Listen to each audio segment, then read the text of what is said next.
Assalamualaikum warahmatullahi wabarakatuh. Hello, how are you today?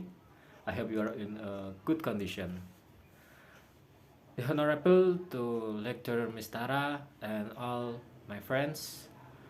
First, let's thanks to Allah because of His blessing we are able to join this meeting. Today, we will presentation about grammar translation method. I will read the agenda today. The first session is opening, and the second session is presentation. The third session is practicing the material, and the last session is closing. But before we start the presentation, let me introduce our team.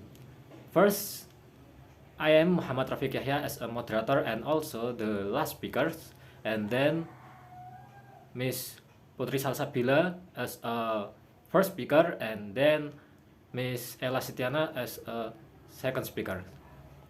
Let's open our meeting by saying Bismillah together. Bismillahirrahmanirrahim. Okay, we move to presentation session. Okay, the first material is definition about the grammar translation method.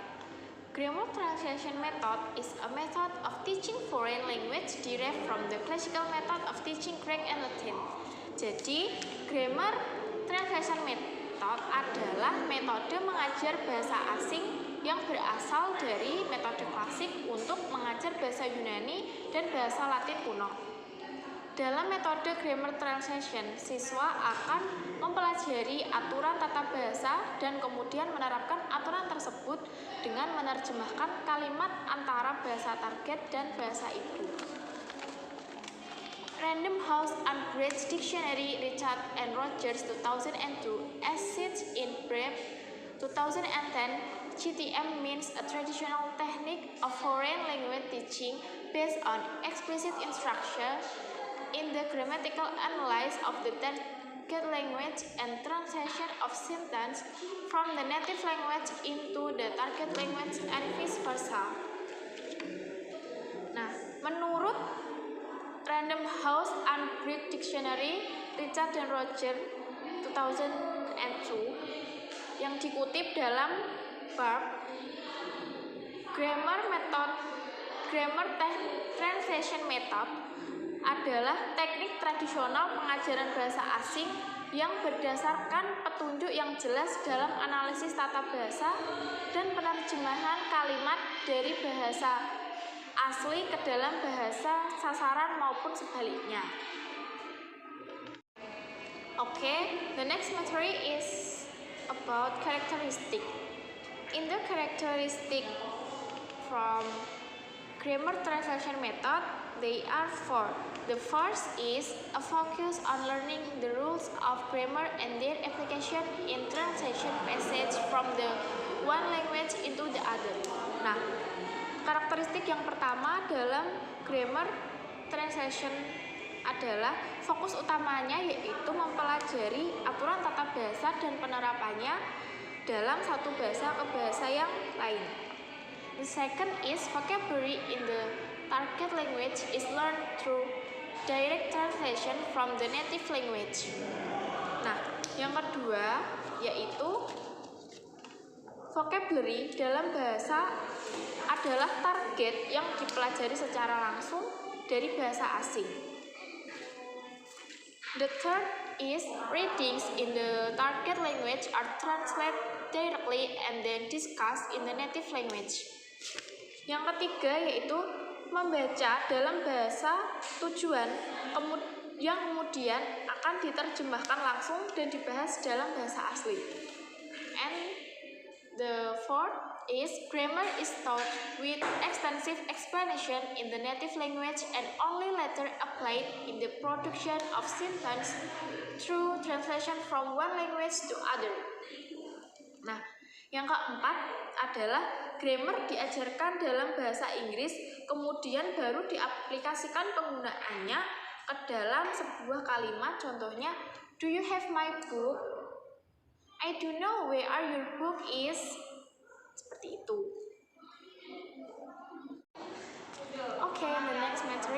objective. Objektif atau objek dalam metode grammar translation adalah first, students are able to read the literature which is written in the target language. Yang pertama, yaitu agar para siswa mampu membaca lektur yang ditulis dalam bahasa sasaran. Second is, they are able to translate from and into the target language, yaitu agar mereka mampu menerjemahkan dari bahasa asing ke dalam bahasa yang ditargetkan. And the third is, they are able to enhance their skill in reading and writing. Nah, yang ketiga yaitu agar mereka atau objeknya ini mampu meningkatkan keahlian dalam membaca dan menulis. Okay, the next materi is principle of grammar translation method. So the first is focus on translating grammatical forms. Jadi di sini guru atau siswa mereka itu fokus pada penerjemahan aturan tata bahasa, baik itu menerjemahkan tata bahasa Indonesia ke dalam bahasa Inggris ataupun sebaliknya. Misalnya nih, kalau kita menerjemahkan bahasa Indonesia ke dalam bahasa Inggris kan pasti harus menyesuaikan grammar yang sudah ada. Karena grammar kan ada beberapa macam nih, ada simple present, present continuous, present perfect, present perfect continuous, simple past dan lain sebagainya. Sesuai dengan konteks yang ingin kita terjemahkan. Okay, the next is grammar is taught deductively and then practice it through translation exercise. Nah, maksudnya grammar itu diajarkan secara deduktif dan kemudian berlatih melalui latihan terjemahan. Maksudnya gini, dalam dalam grammar translation method ini dia itu ada dua pendekatan, itu pendekatan deduktif dan juga induktif. Kalau deduktif itu seorang gurunya itu lebih aktif daripada peserta didiknya, karena di situ yang memegang kendali penuh itu adalah guru. Jadi guru itu menjelaskan secara panjang lebar, terus memberikan contoh, terus abis itu memberikan exercise kepada siswanya untuk mengatas apakah dia itu paham ataukah tidak. Kalau induktif itu dia itu yang aktif itu lebih kepada peserta didiknya daripada gurunya. Gurunya hanya memberikan contoh, terus yang mencari apa maksud dari materi ini ya itu muridnya gitu. The next is grammar rules and presented and studied explicitly. Nah, aturan grammar itu disajikan dan dipelajari secara eksplisit. Jadi guru itu memberikan aturan secara langsung kepada siswa. Nah, kalau kita belajar grammar kan pasti ada aturan-aturannya emang sudah pakem yang tidak bisa dirubah lagi. Nah, guru itu memberikan aturan itu secara langsung, menjelaskan aturan itu secara langsung kepada siswanya. And the next is reading and writing are the primary skills to be developed. Maksudnya, membaca ataupun menulis itu merupakan kemampuan utama yang harus dikembangkan oleh siswa, sehingga siswa itu diharapkan mampu meningkatkan speaking skill mereka dengan baik dan benar sesuai dengan tata bahasa yang benar gitu. Kalau mereka sudah bisa grammarnya lancar dan sebagainya, dia paham, tidak hanya readingnya atau writingnya yang bagus, tapi speakingnya juga diharapkan bisa bagus sesuai dengan tata bahasa yang bagus juga. The next mastery of grammar of the foreign language is essential to understand the writing target language. Maksudnya itu penguasaan tata bahasa sangat penting untuk memahami sebuah teks tertulis. Jadi dalam konteks ini ada dua korelasi ya. Ada korelasinya antara reading, grammar dan juga pemahaman dalam sebuah teks gitu. Dengan menggunakan grammar translation method diharapkan penguasaan dalam memahami suatu teks itu lebih mudah dan lebih cepat gitu. And the last is vocabulary is taught from bilingual words list. Nah, ketika kita menggunakan grammar translation method, maka seorang guru itu harus menggunakan dua bahasa, baik itu bahasa sehari-hari atau bahasa ibu dan juga bahasa asing kayak gitu. Nah, maka di sini bahasa ibu itu digunakan untuk pengajaran yang membantu siswa untuk dapat menerjemahkan dari bahasa sehari-hari ke dalam bahasa asing. Misalnya nih, ketika kita ada contoh bahasa sehari-hari kita mandi. Nah, kita terjemahkan dalam bahasa Inggris, bisa take a shower, take a bath kayak gitu. Okay, now I want to explain about technique in grammatical translation method. The first is translation of literary passage. And Spanish student should read a literacy passage and then translate the target language into the native language. They can explain with written or spoken. Jadi di sini seorang siswa itu harus membaca beberapa buku, lalu dia translate ke bahasa asing. Misalnya nih misalnya nih ketika kita belajar membaca bahasa Indonesia, buku baca Indonesia, kita bisa mentranslate ke dalam bahasa Inggris. Nah, kita bisa explain apa yang sudah kita translate itu menggunakan tulisan ataupun kita secara langsung. Dan yang kedua, reading comprehension questions. This technique student should answer this question in the text.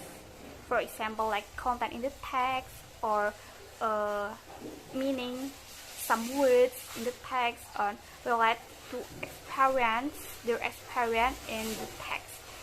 And the third is antonym and synonyms.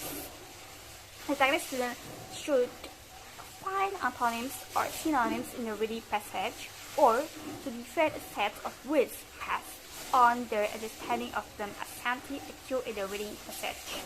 Jadi di nomor 3 ini seorang siswa itu harus mampu menemukan sinonimnya atau antonimnya dalam sebuah bacaan itu. Kalau dia emang sudah menemukan dan dia benar-benar paham, biasanya kalau disuruh buat sebuah kalimat dia pasti bisa. Apa sih maksudnya kata ini? Apa sih maksudnya sinonim? Apa sih antonim dari kata ini? Apa sih sinonim dari kata ini? Kayak gitu. The fourth, deductive application of rule. Tadi saya sudah jelaskan di awal apa sih itu deduktif. Kalau deduktif itu gurunya itu lebih aktif daripada peserta didiknya gitu. Jadi peserta didik itu hanya mendengarkan dan habis itu membuat sebuah contoh atau mengajarkan sebuah exercise yang diberikan oleh gurunya kepada dia untuk mengecek apakah dia itu benar-benar paham mengenai materi yang disampaikan. Misalnya nih, gurunya itu menyampaikan materi tentang grammar yang berupa tesis. Nah, tesis simple present. Di dalam tesis simple present kan pasti ada beberapa rumus-rumusnya ketika dalam membuat kalimat itu interrogatif, negatif, atau positif. Kan pasti ada rumus-rumusnya. Nah, untuk mengecek mereka, dia itu bisa atau enggaknya, biasanya guru itu memberikan exercise kepada mereka. So, number 5, fill in the blanks. In the technique, teacher gives students sentence with word missing. After that, students should fill in the blanks with the new vocabulary or with a particular grammar type. Gitu. And the 6th, memorization. And this technique, students should memorize about new words, grammatical rules, and vocabulary changes, etc. Number 7, use the words in sentences. This technique can show whether they really understand the new words or not, because students should make a sentence with the new words. Gitu. Di sini untuk mengecek dia paham nggak sih terhadap vocabulary yang baru yang diterima dia. Biasanya itu dia disuruh membuat sebuah kalimat gitu, sesuai dengan gramatikal yang tepat gitu. And the last is composition. Kalau di composition itu dia itu lebih pada pengaplikasian dalam penulisan. Ketika kita sudah dijelaskan beberapa materi, terutama materi grammar ya, nah kita bisa nggak sih mengaplikasikan grammar itu? Kalau kita emang benar-benar paham, memang kita benar-benar bisa, pasti ketika kita membuat sebuah tulisan ataupun karangan yang berbahasa Inggris itu pasti grammarnya itu sesuai dengan komposisinya sudah diajarkan oleh guru-guru kita gitu. Assalamualaikum warahmatullahi wabarakatuh. Waalaikumsalam warahmatullahi wabarakatuh. Good morning everyone. Good morning.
Using grammar translation method also have advantage and disadvantage. The advantage, number one, the teachers need a few specialized skills on particular topics. Pengajar atau guru membutuhkan beberapa skill spesial dalam topik tertentu. Number two, students get the opportunity to achieve maximum accuracy on targeted language. Siswa mendapatkan kesempatan untuk mencapai akurasi maksimum dalam bahasa yang ditargetkan. Misalnya seperti bahasa Indonesia, dia paham apa yang ada dalam bahasa Indonesia. Number three, the learners have to read the classic literature which develops their mental and intellectual ability. Nah, pelajar harus membaca literatur klasik yang akan meningkatkan mental mereka dan juga kemampuan mereka. Number four, literature also helps to enrich multiple potential of the learners. Literatur juga membantu para pelajar untuk memperkaya potensi bahasa mereka. Number five, the learners have to memorize a lot of vocabularies which help them to make different kinds of sentence. Pelajar harus bisa mengingat banyak kosakata yang akan membantu mereka dalam membedakan beberapa kalimat. Number six, grammar translation method also helps students to improve the reading and writing proficiency of the targeted language.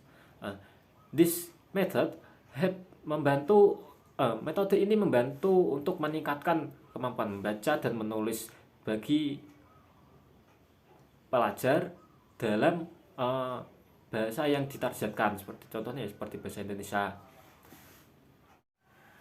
And then the disadvantage. Number one, the students get less opportunity to engage in several segments, unlike communicative language teaching. Para siswa hanya memiliki sedikit kesempatan untuk terlibat dalam segmen yang diterangkan oleh guru, tidak seperti communicative language teaching yang student atau murid berperan aktif. Number two, grammar translation method, mainly a teacher-centered method. That's why learners get less opportunity to interact with the teachers. Metode ini berpusat pada guru, maka itulah yang menyebabkan para siswa tadi kurang untuk berinteraksi dengan guru mereka, karena pusatnya adalah guru, bukan pada siswa. Then number three, the students are not offered to produce their own sentences in the classroom. Para siswa tidak diminta untuk membuat kalimat mereka sendiri di dalam kelas. Number four, they get less opportunity to develop their speaking and listening skills. Mereka mendapatkan sedikit kesempatan untuk meningkatkan kemampuan berbicara dan mendengarkan mereka, karena tadi metode ini berpusat pada guru. Number five, interaction is avoided in grammar translation method. Kurang interaksi atau komunikasi di metode ini sangat terbatas. Number six, in grammar translation method, accuracy is more emphasized than fluency. Di metode ini akurasi lebih ditekankan daripada kelancaran. And the last, the learners can develop their reading and writing skills but fail to communicate with the real world. Nah, ini para pelajar memang meningkatkan kemampuan membaca dan menulis mereka, tapi tidak pada kemampuan komunikasi di real life atau kehidupan yang sebenarnya, di kehidupan yang sehari-hari. Okay, finally we are come to the last agenda, that is closing agenda. Thanks for your attention. Last I say, Assalamualaikum warahmatullahi wabarakatuh.